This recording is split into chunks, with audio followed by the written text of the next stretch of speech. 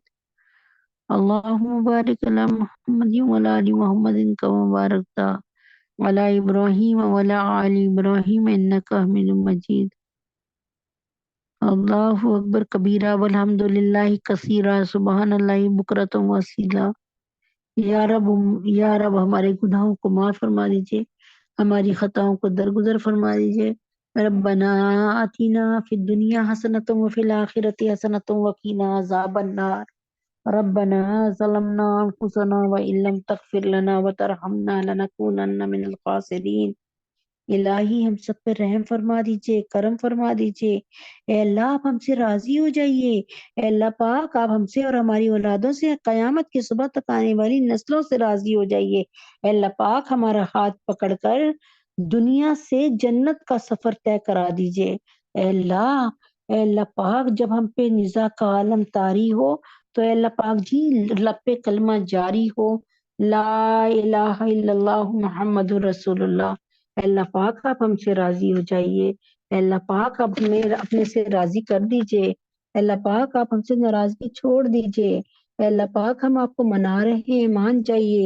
اے اللہ پاک اللہم انا نجعلک فی نحورہم ونعوذ بک من شرورہم۔ اللہم انا نجعلک فی نحورہم ونعوذ بک من شرورہم۔ اللہم انا نجعلک فی نحورہم ونعوذ بک من شرورہم۔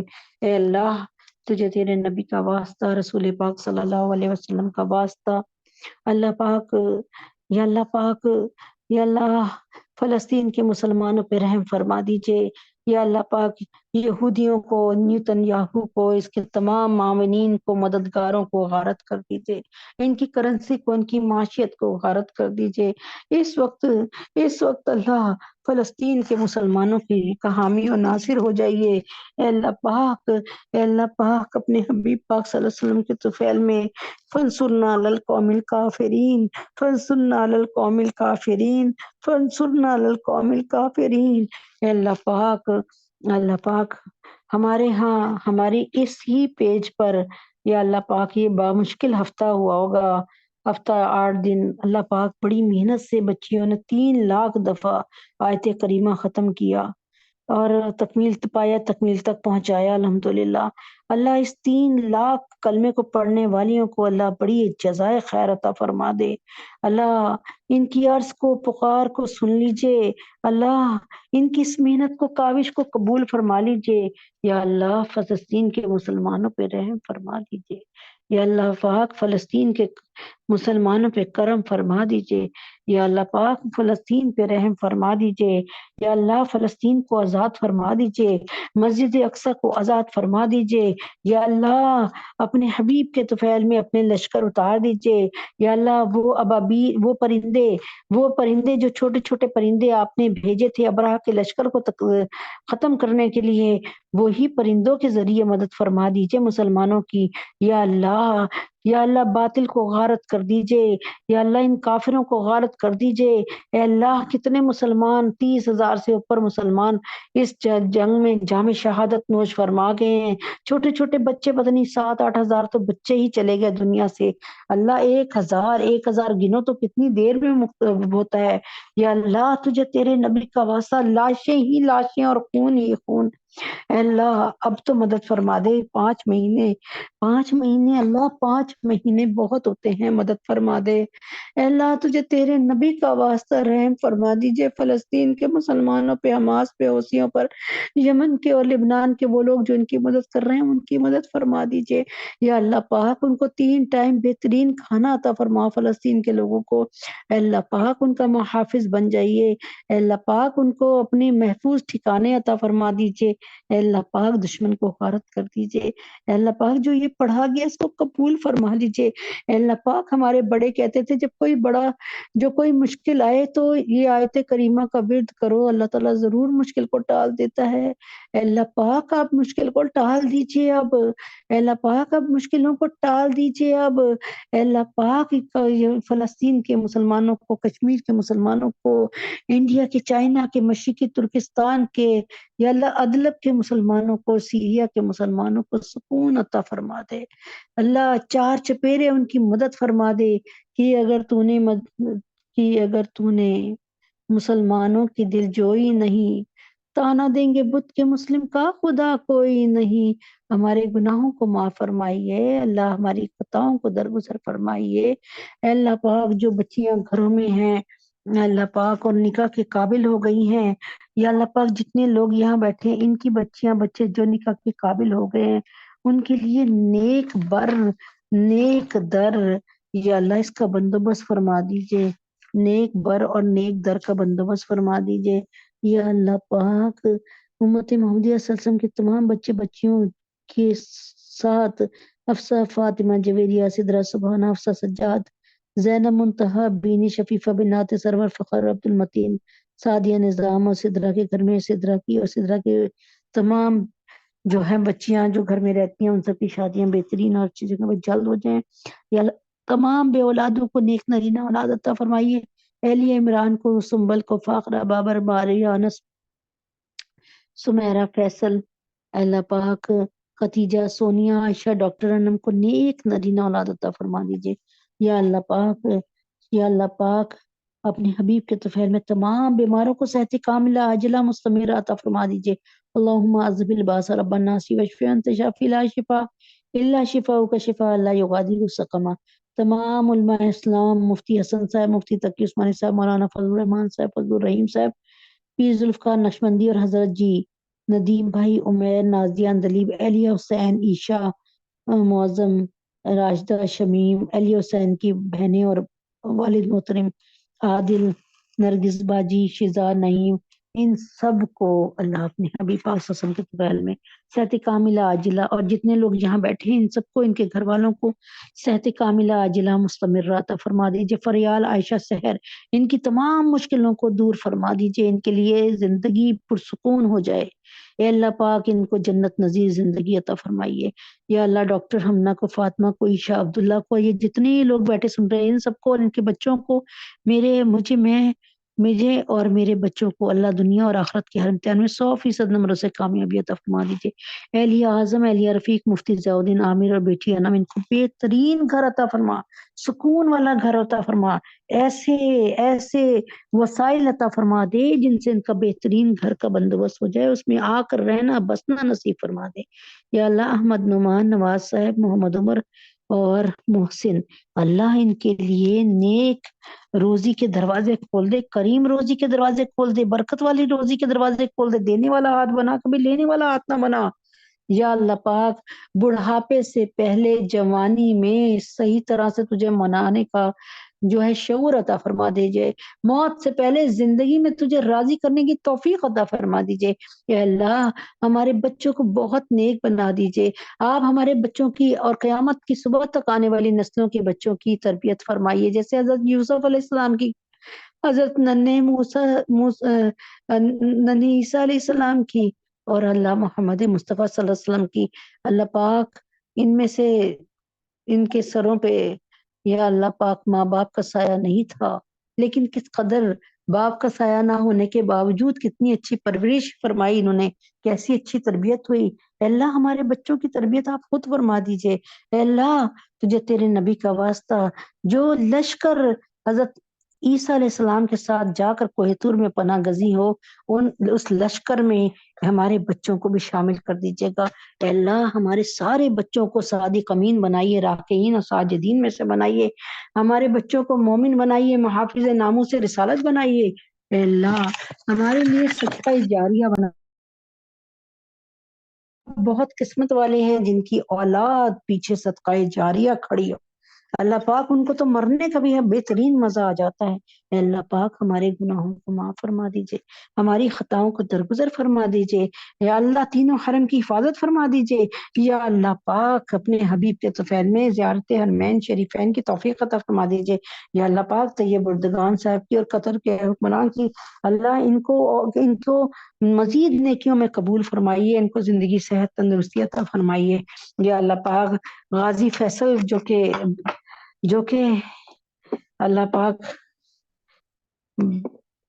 پابند سلاسل ہے، قید میں ہے، چھوٹا بچہ جس نے ایک جھوٹے نبی کو واصل جہنم کیا، اللہ کتنے سال ہو گئے ہیں وہ قید میں پڑا ہے، اس کو باعزت بری فرما دیجئے. یا اللہ پاک روزے آنے والے ہیں، ان روزوں میں اللہ ان روزوں کی جو ہے برکات سمیٹنے والا بنا دیجیے گا، روزے رکھنا آسان فرما دیجیے گا. اللہ تعالیٰ کوئی بیمار ہو اس کے لیے بھی آسانی فرما دیجیے روزہ رکھنا، اور اس کو بھی صحت کاملہ عاجلہ مستمرہ عطا فرمائیے. موسم کو بھی ٹھنڈا ٹھنڈا رکھیے، ہم سب کے گناہوں کو معاف فرمائیے. یہ والے روزے ایسے ہوں جو ہماری مغفرت کا باعث ہو. وصلی اللہ تعالی علی خیر خلقہ محمد وعلی آلہ وصحبہ اجمعین برحمتک یا ارحم الراحمین. اس محفل کو قبول فرما لے، اور اس میٹنگ میں جو کام کر رہے ہیں اللہ ہمارے معاونین ان کو اپنی شان کے مطابق جزائے خیر عطا فرما دیجئے.